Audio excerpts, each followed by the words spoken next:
Welcome to Last Chancery. Now before I get started, I want to give a basic breakdown of what was the worst things about the show and the best. Of course I'm going to talk about the matches and stuff, but this is about what made the show in a whole good and bad compared to last month. Now last month, I don't remember, I don't think it was Border City Wrestling? I can't remember which show it was and what company it was. But the last company that did this special event, it was terrible. They had incredibly bad lighting, incredibly bad camera work, incredibly bad audio. That was the worst things out of the entire thing. Three general things: bad lighting, bad audio.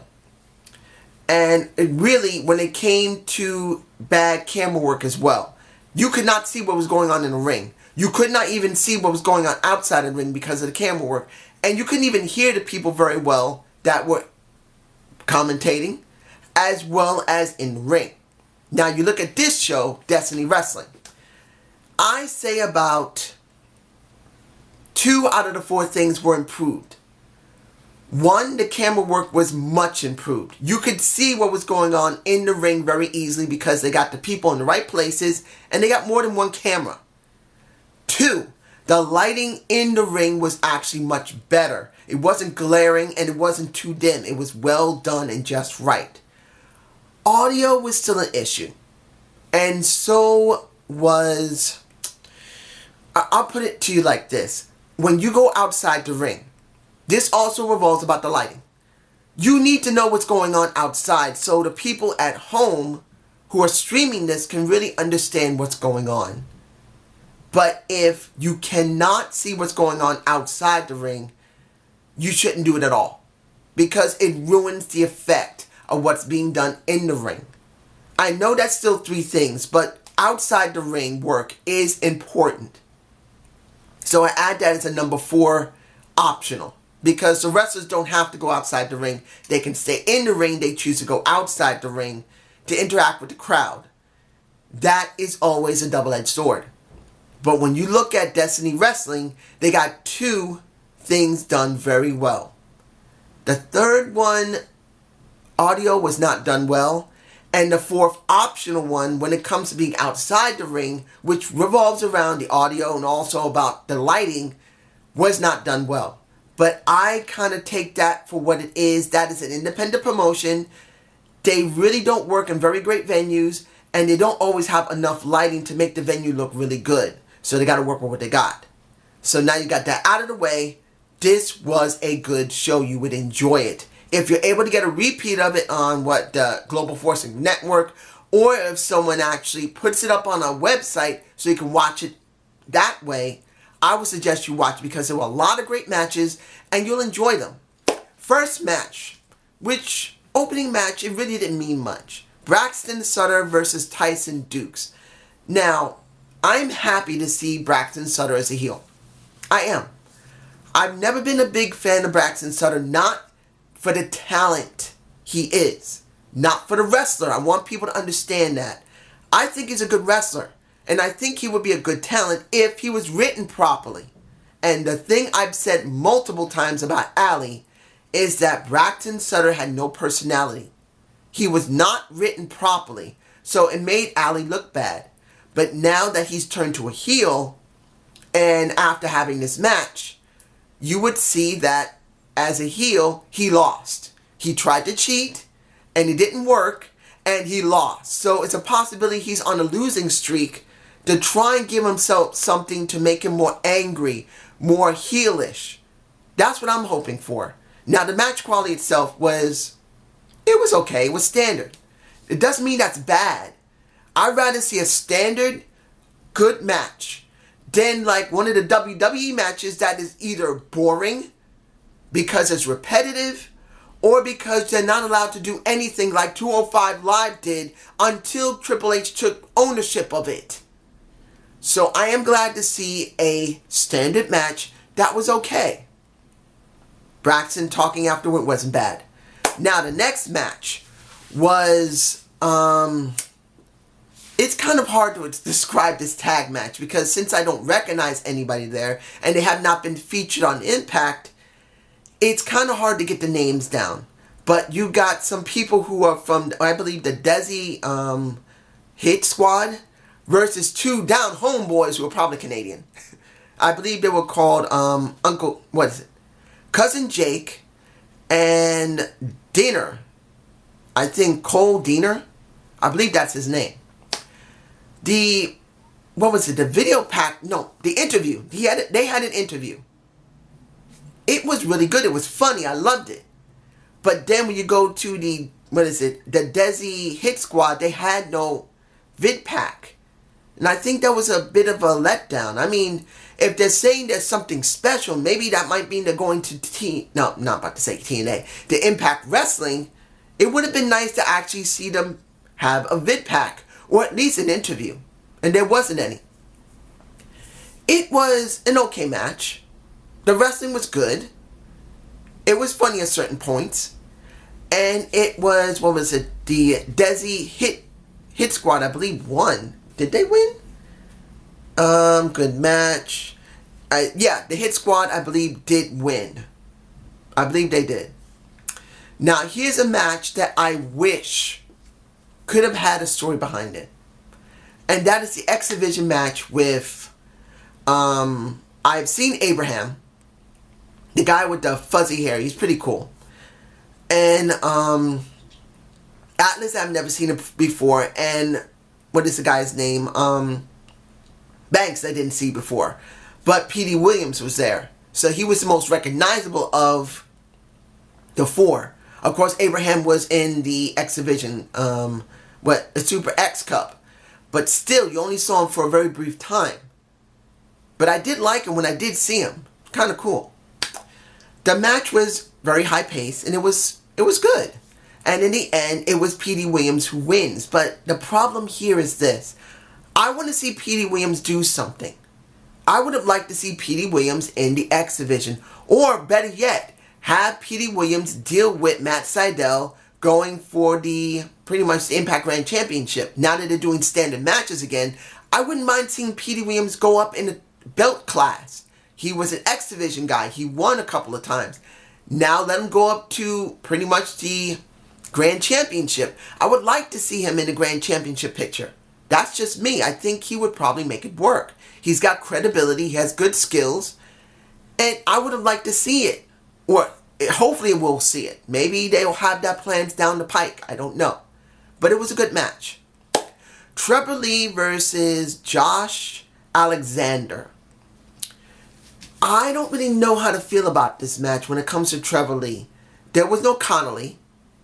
And this guy, Alexander, wearing the amateur headgear, it kind of made me feel like I can't really say that he's a Kurt Angle bite-off. But I can say that not many people would actually wear headgear these days like that. And it just reminds me of Kurt Angle or Scott Steiner when he was doing as the Steiner Brothers. So I can go in that type of direction of thinking of how the guy is. And when you see the guy wrestle, he's pretty good. But he shows more power than technical wrestling. Maybe it was just for that particular match that he was just showing a lot more power than technical. But he doesn't feel like a technical wrestler. He felt more of a power wrestler. One that's just going to throw you around and do his business that way. And that's just how it felt. Now, mind you, it wasn't a bad thing that he did do it because he had the size advantage over Trevor Lee. And it just felt like something was missing. I don't know. It wasn't a bad match. Understand, every match on this show was good. And this is also a good match. But it felt like there was something that could have been added to it. Something that could have been done. Maybe if he had talked, maybe that would have gave me something extra. For me personally, it would have been good for him to say something. I would have liked to hear something. But we didn't get it. Trevor Lee won and we move on. Eli Drake versus Burke. Sorry, not Brooke. Burke. I can't remember his first name. Now, this is something I enjoyed out of any of the matches because these guys talked.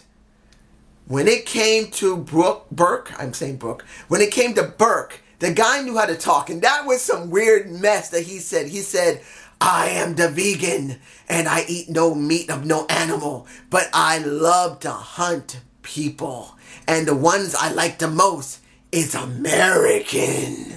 And Eli Drake is going, what? He might be in my face if I'm going to do it. I'm going like, what? I just started to burst out laughing that he said that. And Eli Drake had to say something about that. He said, you want to hunt people? I can't remember exactly what it said, but it made me laugh my ass off. You ain't gonna, I think he said, you ain't gonna stand a chance. You ain't eating me, son, because I'm Eli Drake. And then they had a very good match. I felt that was the second best match of the night for me personally. It was. It was the funny banter between them and good ring work between the two. I've said this before and I said it again. And I'll say it again, not say it again. When it came to Eli, when I first started watching him, there was one thing I felt he was missing. Because he had the look. He had charisma. He had the mic skills. He could tell a story in the ring, but could he tell a story in the ring as a ring general? That was the one thing that I was missing from him. And he can do it now. He finally showed that he has the ring general mark. And this really was orientated towards Eli leading the match. Now, I know a lot of people would say, no, Burke led the match. But I felt Eli did. And for me personally, I enjoyed that match more than anything else. That was the second best match of the night for me personally. Well, maybe I should take that back. For the attitude, the story and everything, it was the best for me. But if I'm seeing this objectively, it's the second best match overall if anyone was watching the show. That's the best way to say it. Now, here's something that was upsetting. Two matches, actually, that were upsetting, but still were good matches. Like I said, this show had good matches.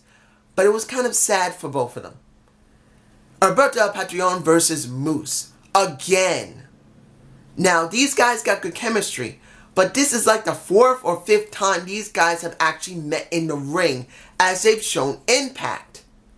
I know they've done it more than a few times where Alberto Patreon's gone up against him. Not counting tag matches. It's got to be at least 4 times now. 4 or 5 times these guys have met in the ring. And I don't want to see them match against each other all the time. Because it can easily get old. Mind you, the match was funny. The match was good. You got Alberto actually doing selfies with people, which made the match a little different. Because he didn't do that in the last match, which was in Las Vegas, I believe. But in the end, it was a great match in the sense that they did change it up. But this is like the 4th time these guys have met. Or the 5th, mind you. I don't want to get bored of them. They need to separate these guys. Put Alberto with Johnny and Austin Aries for a while. Let Moose go off and do something else. Let him go in a tag team. Do something. Let him work with Lashley as a tag team match. Go up against LAX. I would like to see that. See it like this. Temporarily. This is I'm putting the show aside.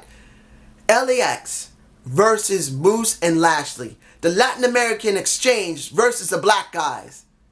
It would be interesting to see. Particularly if they're going to actually let the black guys go over. That's just me. Now here's the other match that was quite upsetting. Casey Spinelli versus Ali, which we've seen about 2 times before. Or is it 3? 2 or 3 times. This will be the 3rd or 4th time I've now seen Spinelli with Ali. And the thing is, what happened to Amber Nova? What happened to Kyra Hogan? Why couldn't we see one of them instead of Spinelli? I understand Spinelli is on the roster, but isn't Kyra Hogan on the roster? Isn't Amber Nova on the roster? Because they're somewhere on the roster on the website. Why couldn't you give us them?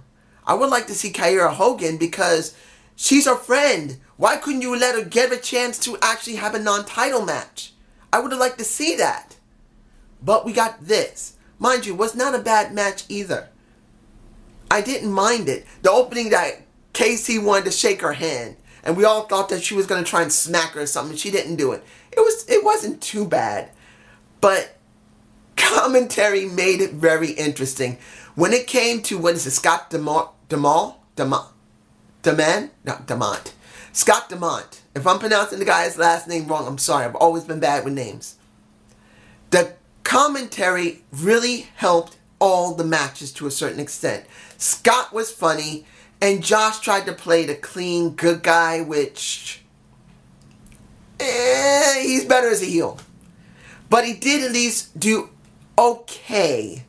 Because he did address, he broke the fourth wall pretty much saying, look, I know the people don't like my commentary. I know they don't like me. Fine, whatever. I'm still going to do my job. That I appreciate. Even if everyone does hate him, I don't mind him. I do rather see him as a heel. He's better as a heel. He just is. But in the end, Ali did win that match. But I don't want to keep seeing the same people from the roster. What happened to the rest of the roster? I know they're not always there, but you got to give us something extra. Impact, please. The match was still good, but please. Now, anything else? The final match of the night. Oh, the interviews were good. I might flash them with this woman. I don't know who she is. I think she's from Destiny Wrestling, as they're either commentator / interviewer. Beautiful lady. Kind of gives Mackenzie a run for her money. But in the end, you got Sydal versus Congo Kong versus the greatest man that ever lived, Austin Aries. That was a funny, high-paced match. It was. It was the best match of the night because of the stakes there. There was no real general stakes to Eli Drake and Burke. But this did have stakes. You had the World Championship up for grabs. And that was an interesting match. I wish it could have been hyped more, because if you had hyped it more going into Twitch, maybe you would have more people there. I think there was maybe about 1,000 or some odd people watching it, or a little bit more than that. And I would have liked them to hype it a little bit more, having it shown on Impact a couple of weeks ahead of time. Then maybe you might have gotten more people on Twitch, and it would mean that it's important. But in the end, it was still a good match. Seeing these guys trying to figure out how they're going to take care of Congo Kong. And Congo Kong made the match work. You got two small guys with a massively big guy. And they're doing everything they can to nail him. In the end, it was Austin Aries who won. But I have to say this. If you're going to watch anything, if you think if you're here, most of the matches are not good, you can either see one of two matches. You can either see the Eli Drake with Burke, or you can see the triple threat with Congo Kong, I'm about to say Eli Drake, Austin Aries, and Matt Sydal. No, what was going on with Matt Sydal with a mask? I think it looked like a tiger. Why? It would have been good if he had shown it on Impact to try and give us some... Well, I'll give it in this respect. If he shows it on Impact next week, cool. If he doesn't show it at all, what was the point? This is just my point of view. You guys tell me below. Have a good day. Have a good night. Peace.